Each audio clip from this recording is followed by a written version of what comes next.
It's hard to see a downside to spring melting, but all this runoff is making our lakes sick. Any road salt that you see being applied is eventually going to end up in our waters.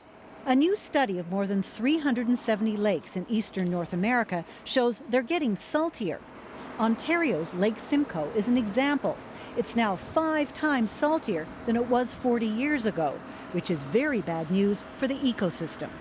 Most species are adapted to extremely fresh waters, and so as you start adding salt, this just stresses out anything living in the water.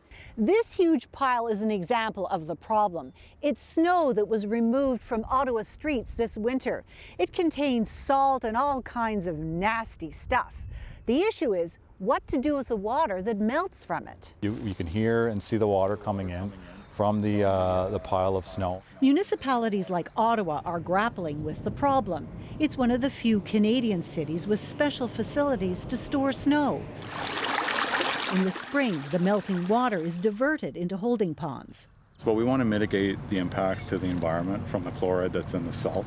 So the meltwater storm pond captures some of that, dilutes some of that salt water before it can actually, seep into the environment. Most North American cities are cutting back on road salt.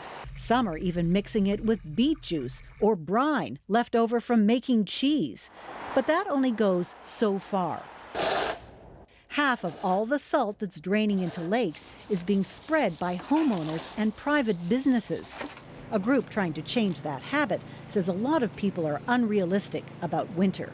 There's an expectation that people can drive in the winter with a bare pavement and they can walk into the store and not have to step over any snowbanks, and the sidewalk will be free and safe so that they can wear their summer shoes in order to do their business and basically not prepare for the winter. The study predicts if this keeps up, about 10,000 lakes in eastern North America are at risk of getting saltier and sicker. Margaret McDermott, CBC News, Ottawa.